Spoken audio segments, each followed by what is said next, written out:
월요일 아침입니다. 알람이 울리기도 전에 눈이 떠집니다.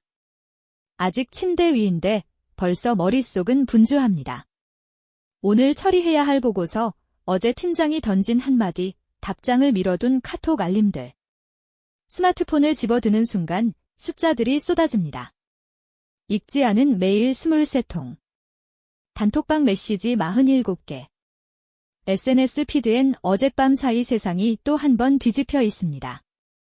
우리는 하루를 시작하기도 전에 이미 지쳐 있습니다. 점심을 먹으면서도 핸드폰을 내려놓지 못합니다. 밥맛이 어떤지도 모르게 먹습니다. 오후엔 예상치 못한 일이 하나 터집니다. 그 순간 심장이 쿵 내려앉는 느낌. 가슴이 조여오고 머릿속에서 최악의 시나리오들이 영화 예고편처럼 빠르게 스쳐 지나갑니다. 퇴근길 지하철 안에서도 생각이 멈추지 않습니다. 집에 돌아와 소파에 누웠는데 몸은 여기 있어도 마음은 여전히 그 사무실 회의실 안에 있습니다. 혹시 이런 하루 낯설지 않으신가요? 그런데 주변을 한번 둘러보면 분명히 다른 종류의 사람들이 있습니다. 같은 팀에서 일하는데 똑같이 바쁘고 똑같이 무거운 업무를 받습니다. 그런데 그 사람은 어쩐지 다릅니다. 갑자기 프로젝트 일정이 뒤집혀도 잠깐 눈을 감았다가 뜨더니 그럼 이렇게 해보죠 합니다. 거래처에서 황당한 요구가 날아와도 잠시 커피 한 모금 마시고 차분하게 전화를 합니다. 누군가 날이 선말을 던져도 그 말이 그 사람한테는 그냥 통과하는 것 같습니다. 들어갔다가 나오는 게 아니라 애초에 꽂히지 않는 것처럼요. 회식 자리에서 술이 몇 잔 돌아도 이상하게 그 사람 주변엔 공기가 다릅니다. 들뜨거나 무너지지 않습니다. 그냥 그 자리에 단단하게 있습니다. 또 다른 유형도 있습니다. SNS에서 누군가 자신을 비난하는 댓글을 봅니다. 우리 같으면 하루 종일 그 댓글이 머릿속을 떠돌았을 텐데 그 사람은 한번 읽고 잠깐 생각하고 그냥 덮습니다. 다음 날 아무렇지 않게 밥을 먹습니다. 걱정을 안 하는 게 아닙니다. 걱정을 하고도 흔들리지 않는 겁니다. 이런 사람들을 보면 가끔 이런 생각이 듭니다. 저 사람은 원래 저렇게 태어난 걸까? 아니면 나는 왜 이렇게 작은 것에도 흔들리는 걸까? 도대체 그 차이는 어디서 오는 걸까요? 의지의 차이일까요? 성격의 차이일까요? 아니면 그냥 타고난 기질의 문제일까요? 오늘 우리는 그 질문에 뇌과학이 내놓은 놀라운 대답을 함께 살펴볼 겁니다. 그리고 이 이야기를 다 듣고 나면 아마 이런 생각이 드실 겁니다. 아, 나도 달라질 수 있겠구나. 2013년 미국 스탠퍼드 대학교의 신경과학자 앤드루 후버만 연구팀은 흥미로운 실험을 진행했습니다. 연구팀은 참가자들을 두 그룹으로 나눴습니다. 한 그룹은 스트레스 상황에서 감정을 억누르도록 훈련받았고, 다른 그룹은 그 감정을 있는 그대로 관찰하되 자신이 그 감정과 분리되어 있다고 인식하도록 훈련받았습니다. 결과는 충격적이었습니다. 감정을 억누른 그룹은 심박수가 오히려 더 올라갔고 스트레스 호르몬인 코르티솔 수치도 더 높게 측정됐습니다. 억누를수록 더 커진 겁니다. 반면 감정을 관찰하도록 훈련받은 그룹은 같은 스트레스 상황에서도 심박수가 안정적으로 유지됐고 의사결정 능력 역시 현저히 높게 나타났습니다. 감정에 휘둘리지 않은 게 아닙니다. 감정과 자신 사이에 아주 작은 공간을 만든 것, 그것이 전부였습니다. 2007년에는 독일 막스 플랑크 인간인지뇌과학 연구소의 타냐 싱어 박사 연구팀이 비슷한 맥락의 연구를 발표했습니다. 연구팀은 장기간 명상을 수련한 사람들과 그렇지 않은 일반인들의 뇌를 fMRI로 촬영해 비교했습니다. 명상 수련자들의 뇌에서는 공통적으로 특이한 패턴이 발견됐는데 바로 편도체의 반응 크기가 일반인보다 현저히 작았다는 것입니다. 편도체, 우리 뇌 깊숙이 있는 아몬드 크기의 이 작은 구조물이 우리 삶에 미치는 영향은 어마어마합니다. 편도체는 위협을 감지하면 0.1초도 안 되어 경보를 울립니다. 위험하다. 도망쳐라. 싸워라. 이 신호가 발동되면 우리 몸은 즉각 전투태세에 돌입합니다. 심장이 빨리 뛰고 근육이 긴장하고 사고는 좁아집니다. 여기서 중요한 게 있습니다. 명상 수련자들의 편도체가 작아진 게 아닙니다. 편도체는 여전히 같은 크기입니다. 달라진 것은 편도체의 반응 강도와 지속 시간이었습니다. 자극을 받으면 반응하지만 훨씬 빨리 안정을 되찾았습니다. 파도가 와도 배가 흔들리는 시간이 훨씬 짧아진 겁니다. 2018년 하버드 의과대학의 사라 라자르 박사 연구팀은 한 걸음 더 나아갔습니다. 라자르 박사팀은 8주간의 마음챙김 기반 스트레스 감소 프로그램 MBSR에 참여한 참가자들의 뇌를 전후로 촬영했습니다. 결과는 놀라웠습니다. 단 8주 만에 전전두엽 피질이 회백질 밀도가 유의미하게 증가한 것입니다. 뇌가 물리적으로 변한 겁니다. 단 8주 만에. 전전두엽. 이 부위는 우리 뇌의 CEO입니다. 감정을 조율하고 충동을 조절하고 장기적 관점에서 판단을 내리는 곳입니다. 무서울 정도로 여유로운 사람들, 흔들리지 않는 사람들의 공통점은 이 전전두엽이 매우 활성화되어 있다는 것입니다. 그렇다면 왜 우리는 이렇게 쉽게 흔들리도록 설계된 걸까요? 이건 우리 잘못이 아닙니다. 진화의 관점에서 보면 쉽게 흔들리는 뇌는 생존에 유리했습니다. 수만 년 전 우리 조상들이 아프리카 초원을 걷고 있다고 상상해보세요. 풀숲에서 갑자기 바스락 소리가 납니다. 이때 두 종류의 인간이 있습니다. 한 명은 저게 뭔지 차분히 분석해볼까 라고 생각하는 인간. 다른 한 명은 그 소리를 듣자마자 즉각적으로 도망치는 인간. 어떤 유전자가 살아남았을까요? 맞습니다. 과민 반응하는 뇌가 살아남았습니다. 사자가 아닌 바람소리에도 도망친 조상이 사자를 너무 늦게 알아차린 조상보다 더 많은 자손을 남겼습니다. 우리의 뇌는 여전히 그 초원 위에 서 있습니다. 직장 상사의 날카로운 말 한마디를 사자의 공격으로 인식하고 중요한 발표를 생사가 걸린 위기로 받아들입니다. SNS에서 날아온 비난 댓글을 부족에서의 추방 위기로 느낍니다. 뇌 입장에서는 다 같은 위협입니다. 그러니까 괜찮습니다. 당신이 작은 일에 예민하게 반응하는 건 수만 년의 진화가 그렇게 설계한 결과입니다. 예민함은 결함이 아닙니다. 그건 우리가 살아남은 증거입니다. 문제는 우리가 사는 세계가 바뀌었다는 겁니다. 이제 핵심으로 들어갑니다. 흔들리지 않는 사람들의 뇌 안에서는 도대체 무슨 일이 벌어지고 있는 걸까요? 비유 하나를 들어볼게요. 편도체를 자동차의 가속 페달이라고 생각해 봅시다. 위협이 오면 밟힙니다. 강하게, 빠르게. 그런데 자동차의 페달이 하나만 있으면 어떻게 될까요? 브레이크가 없으면, 가속만 되는 차라면 결국 어딘가에 부딪힐 수밖에 없습니다. 전전두엽이 바로 그 브레이크입니다.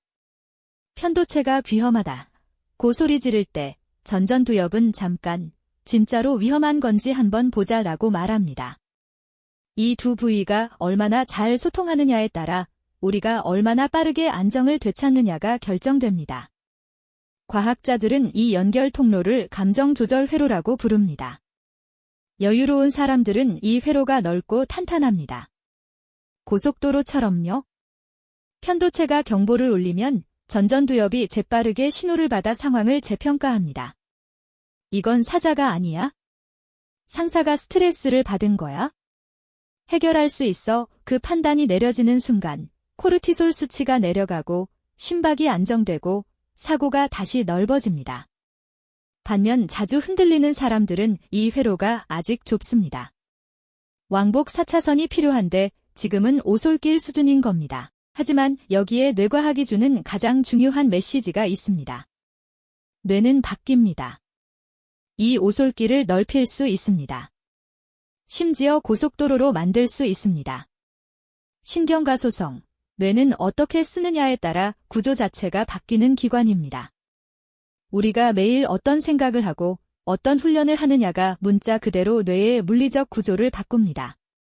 앞서 소개한 하버드 연구가 바로 그 증거입니다. 단 8주 만에 전전두엽의 밀도가 바뀌었습니다. 그렇다면 우리는 무엇을 해야 할까요? 실천법 3가지입니다. 첫 번째 실천법, 이름 붙이기 감정의 라벨을 달아라. 2007년 UCLA의 매슈 리버만 박사 연구팀은 참가자들에게 불안을 유발하는 이미지를 보여주면서 2가지 조건으로 나눴습니다. 한 그룹은 그냥 이미지를 받고 다른 그룹은 자신이 느끼는 감정에 이름을 붙였습니다. 지금 나는 불안함을 느낀다. 지금 나는 화가 난다처럼요. 단순히 이름을 붙였을 뿐인데 2번째 그룹의 편도체 활성화 수치가 눈에 띄게 낮아졌습니다. 전전두엽과의 연결이 활성화되면서 감정의 강도 자체가 줄어든 겁니다. 실천 방법은 간단합니다. 감정이 올라올 때 30초만 멈추세요. 그리고 속으로 혹은 작은 소리로 말해보세요. 나는 지금 긴장하고 있다. 나는 지금 실망스럽다. 나는 지금 두렵다. 느낌을 억누르는 게 아닙니다. 그냥 이름을 붙여주는 겁니다. 이름을 갖게 된 감정은 더 이상 우리를 마음대로 휘두르지 못합니다.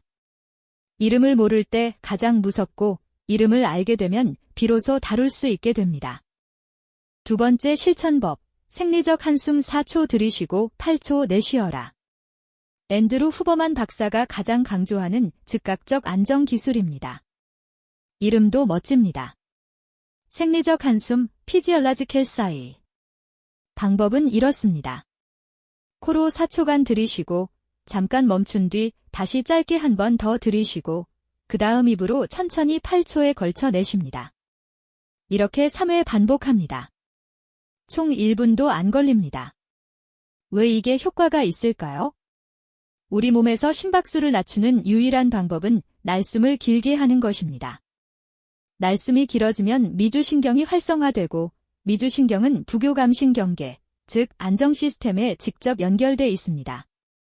가속 페달에서 발을 떼고 브레이크를 밟는 행위를 숨으로 하는 겁니다. 중요한 시험 전날 밤, 감정이 격해지는 대화 직전, 발표 시작 3분 전 언제 어디서든 쓸 수 있습니다.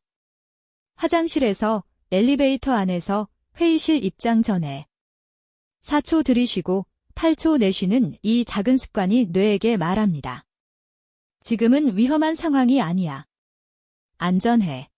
3번째 실천법, 관찰자 시점 온화를 제3자로 바라보라. 심리학에서는 이것을 자기 거리두기, 셀프 디스턴싱라고 부릅니다. 미시간 대학교의 이선 크로스 박사가 수년간 연구해온 기법입니다. 방법은 이렇습니다. 어떤 상황으로 인해 감정이 흔들릴 때 스스로에게 이렇게 말해보세요. 1인칭 대신 3인칭으로. 나는 왜 이렇게 불안한 거야? 대신 지수는 왜 불안한 걸까? 혹은 저 사람은 왜 이 상황을 힘들어하는 걸까? 자신의 이름을 불러주는 것, 마치 친구를 바라보듯 자신을 바라보는 것, 이 작은 시점의 전환이 뇌에서는 엄청난 변화를 만들어냅니다.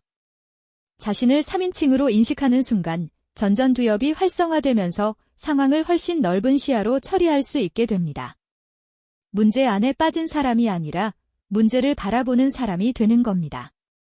이 3가지를 매일 연습하면 단 몇 주 안에 뇌의 감정 조절 회로가 실질적으로 강화되기 시작합니다.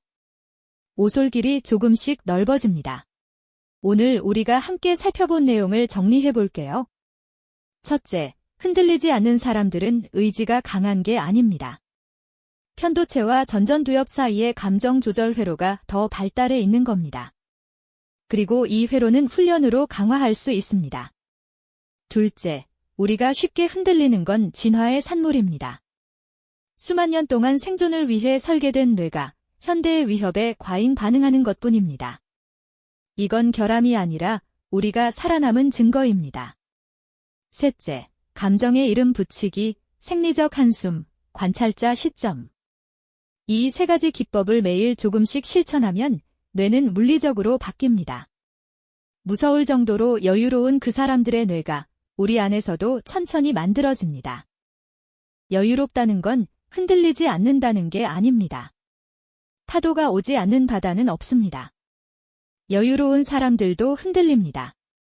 다만 그들은 흔들린 뒤 조금 더 빠르게 제자리로 돌아올 뿐입니다.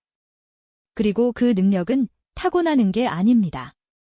매일 아침 30초의 이름 붙이기, 긴장되는 순간의 8초 날숨, 스스로를 이름으로 불러주는 연습. 이 작은 것들이 쌓여 어느 날 우리는 문득 알아차리게 될 겁니다. 예전에는 하루 종일 따라다니던 그 불안이 이제는 잠깐 왔다가 그냥 지나간다는 것을. 단단함은 멀리 있지 않습니다. 오늘 하루 딱 한 번만 자신에게 말해보세요. 지금 나는 긴장하고 있다. 그리고 그건 괜찮다. 그 한 문장이 당신의 뇌를 바꾸는 첫 번째 벽돌이 될 겁니다. 오늘 영상이 도움이 되셨다면 구독과 좋아요 부탁드립니다. 여러분의 작은 응원이 이런 콘텐츠를 계속 만들어갈 수 있는 힘이 됩니다. 다음 영상에서도 더 단단하고 따뜻한 이야기로 찾아오겠습니다.